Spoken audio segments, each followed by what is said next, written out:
Dear learners, welcome back.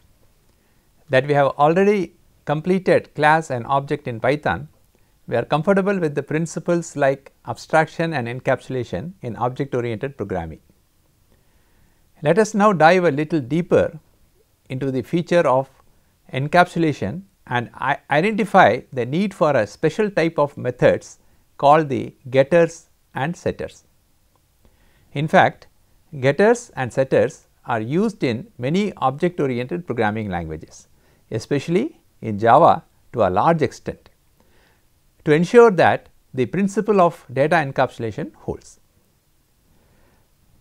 They are also called mutator methods as well in some textbooks. By the way, can you recall what is data encapsulation? Well, let us have a quick review. We have learnt in our introduction session on object oriented programming that encapsulation is defined as the bundling of data with methods that operate on these data. These methods are of course the getter methods for retrieving the data and the setter methods for updating the data. According to the encapsulation principle, the attributes or properties of a class are made private in order to hide or protect them from unintentional or accidental access by other sections of code. Let us examine the Java style of writing a class. We have defined a class called P and it has a variable, a member called x, and two methods by the name get underscore x and set underscore x.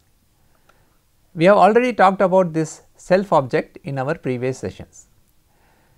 So, the first method is the init method, that is the constructor, a parameterized constructor that actually sets the value of x, and the second method is the getter method by the name get underscore x, which returns the value of x, and the third method, the set underscore x, is the method that sets a new value to the variable x. The variable x starts with 2 underscore, reminds you in Python that this is a private variable inside a class. And after the definition of the class P, now we have this, we are instantiating two objects of class P by the name P1 and P2, wherein for P1 we set the value of x to 100 and for P2 we set the value of x to 500. So, now we want to access the value of x from P1, you have to go through the method getX, because the attribute x in class P is private. So, there is no way to access directly. So, you have to go get through the method getX to get the value. So, we call P1 dot getX. Similarly, now I want to change the value of this value of x in P1, object P1 to 1000. So, I have to go through the setX method. So, I say P1 dot setX to 1000, and now I print the value of x in P1. Okay. Now, you see that I perform a expression. So, what I do is I get the value of x from P1 and get the value of x from P2, add them up and set the value to x in P2. Okay. Now, just have a look at this program and now we will run this program and see. Got it? You got the result. Okay. Okay. Having created two objects of class P, say P1 and P2, suppose you would like to write an expression using the value x of objects P1 and P2. Say you want to add, say P1 dot get underscore x plus P2 dot get underscore x. That is what we did in the example. Say for example, you want to add the contents of x in both objects P1 and P2 as we did in the example. So, what we did is we created an expression of the type P1 dot get underscore x plus P2 dot get underscore x. It looks clumsy, isn't it? Will it not look a whole better if you put it down in this form like p1 dot x plus p2 dot x, that is a simple way. Such an expression is easier to write and easier to understand by a third person. Will you now redo the whole thing in a Python style? Okay. Now, here you see that we have redefined the class, but now I call this class p underscore 01, okay, to differentiate from the other class.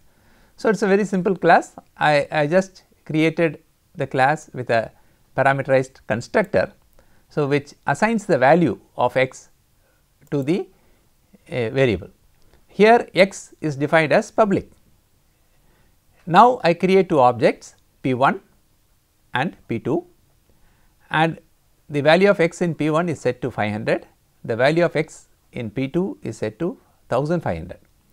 Now, I print the value of x in p1, and similarly now what I do, you see that instead of having a getter a setter method, I directly access the value of x from p1. I simply say p1 dot x, and here I simply assign a value 47 to p1 dot x. Then I write the expression p1 dot x is equal to p1 dot x plus p2 dot x. So, it's a lot simpler way of doing it when the variable x is public. Okay. Then I print the value of x. Now, let us run this program and see. Got it? You see the result. Okay. Oh, that looks much simpler, is it not? And it works also. But wait, where is the encapsulation gone? Yes, there is no encapsulation, and in this case we do not need it either. Generally, you want to create module, when you want to create modules in Python, you keep all the members intentionally public, so that they can be accessed by other user modules. However, unfortunately, it is a widespread belief that a proper Python class should encapsulate private attributes by using getters and setters. As soon as a programmer introduces a new attribute, he or she will make it a private variable and create automatically a getter and a setter method for this attribute. Some programmers may even use an editor or an integrated development environment called IDE, which automatically creates a getter and setter for all private attributes. Some of these tools even warn the programmer if he or she uses a public attribute. This certainly does upset Java programmers, since the Python style is to introduce attributes and make them public. Now comes the crux of the problem. What if we want to change the implementation in the future? Let us assume we want to change the implementation like this. The attribute x can have values between 0 and say 100. If a value larger than 100 is assigned, x should be set to 1000. Correspondingly, x should be set to 0 if the value is less than 0. Let us make this change in our example code and run it and see what happens. In this video, so you find that we are defining a class by the name p underscore 02. So, here what we are trying to do is we are trying to impose a condition on the values that this variable x can hold. Here in this example, we have taken the condition as x should be between 0 and 1000.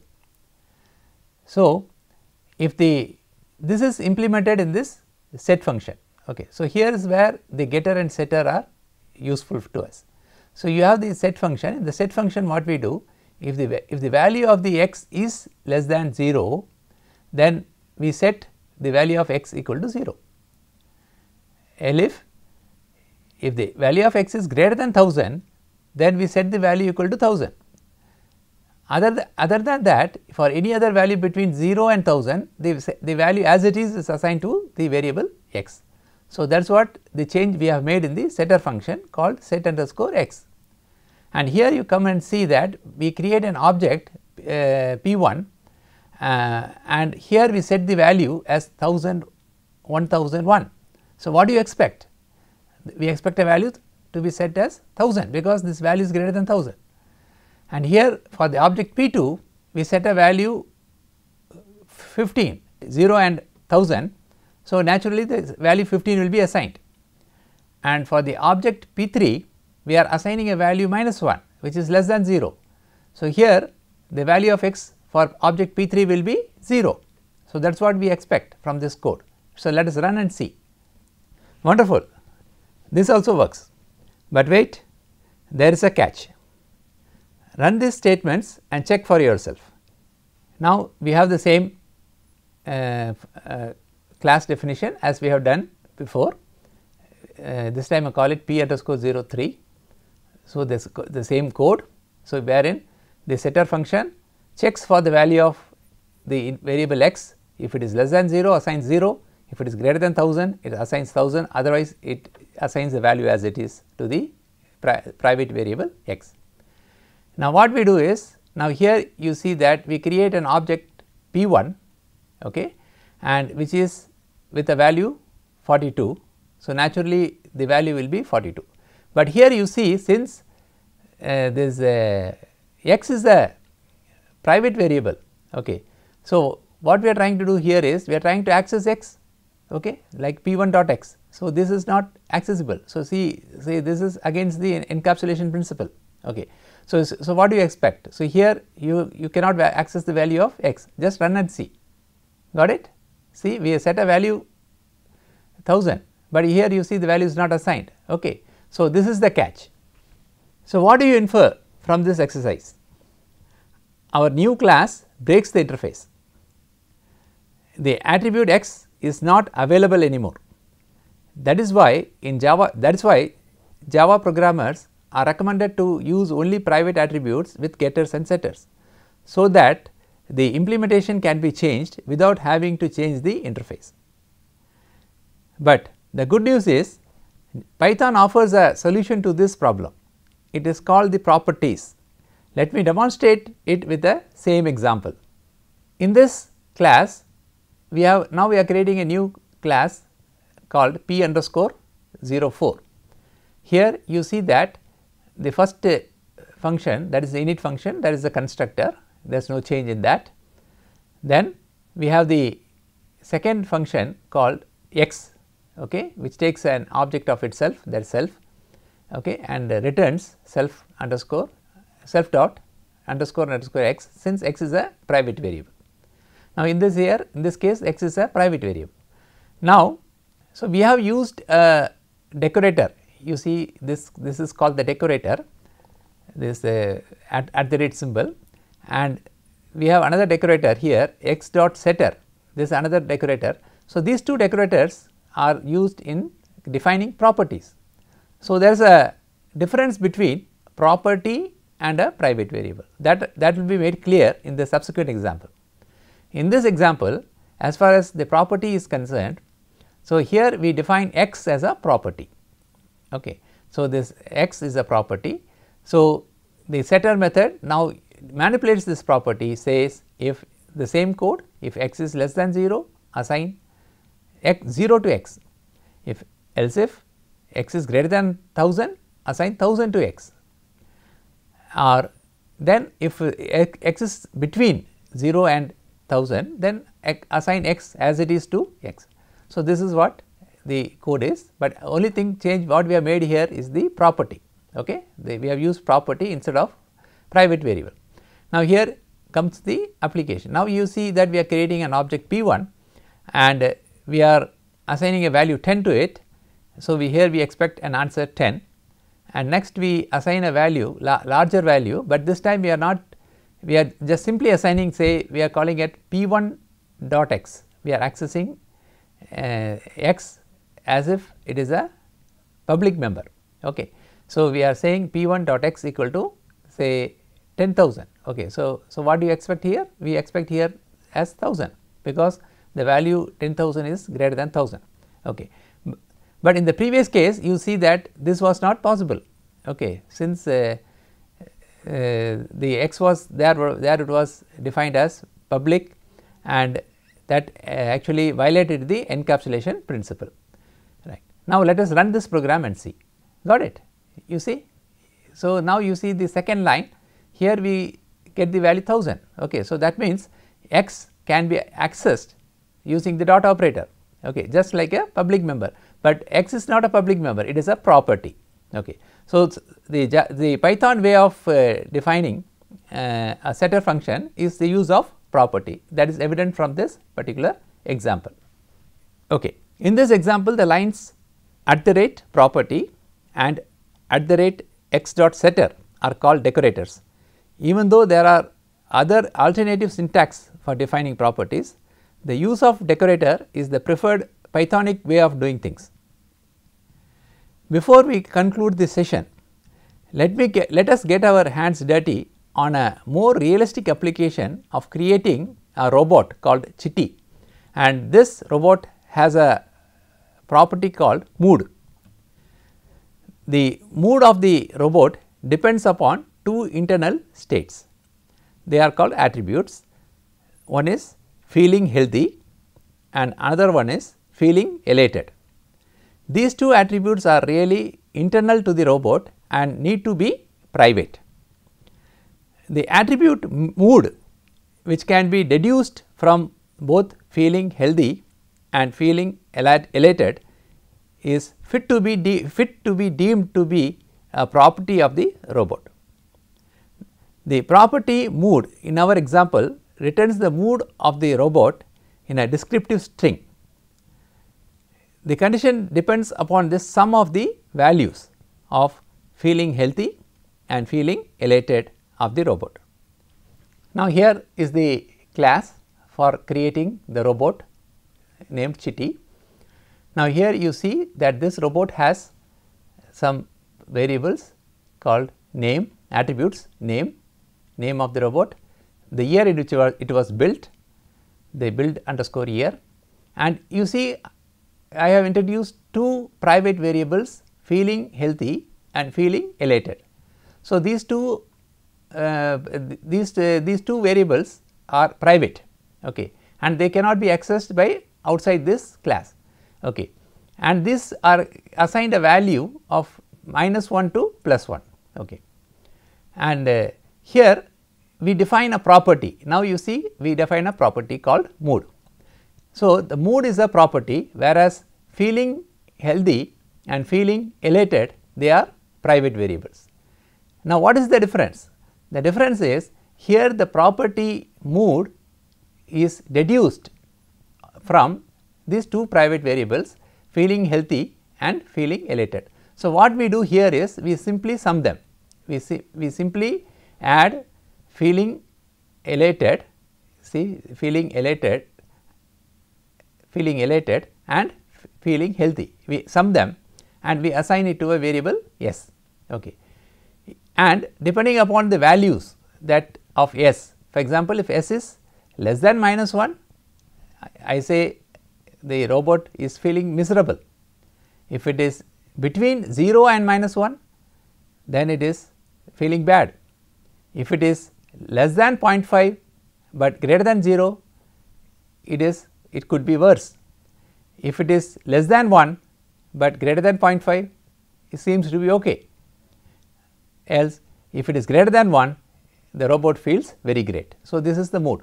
So, this mood is a property, okay, which is derived from two private variables. Now, I think you can understand the difference between the property and private variables that is available in Python. Okay. So, this is a feature that Python has introduced, okay, which is not present in other object oriented programming languages. Now, here is the main function wherein I create two instances of the robot, one is x, another is y. The first robot is Chitty 1.0, the year made is 2009, and you see that I assign a value of 0.2 to feeling healthy and -0.4 to feeling elated. So, naturally what will happen when you add these two, 0.2 plus -0.4 will be -0.2. So, -0.2 will be I feel bad, -0.2 will be I feel bad. Okay. Whereas, the second instance of the same robot y, I call it by the name Chitty 2.0, and the year made is 2018, and you see I assign a value 0.7 to feeling healthy and 0.7 to feeling elated. Okay. So, now when you simply add this 0.7 and 0.7, you get 1.4. So, 1.4 is greater than 1. So, it is great for this robot. Okay. So, this is what we expect from the running the code. Okay. Shall we run the code? Got it? You see the first Chitti 1.0 feels very bad, whereas Chitti 2.0 feels great. Okay. Now, I think you know the difference between what is a property and what is a private variable. Okay. We have reached the end of the module on getters and setters. It is time to summarize the usage of private and public attributes, getters and setters and properties.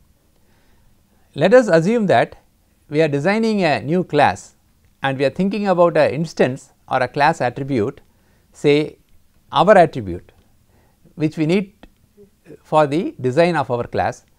We have to observe with the following issues. Will the value of our attribute be needed by the possible users of our class? If not, can we or should we make it a private attribute? If it has to be accessed by the other users, why not make it accessible as a public attribute? Well, we will define it as a private attribute with the corresponding property if and only if we have to do some checks or transformations of our attribute, like what we did for the setting of value of x between 0 and 100. Alternatively, we could use a getter and a setter, but remember, using a property is the way of doing things in Python. See you then. Bye.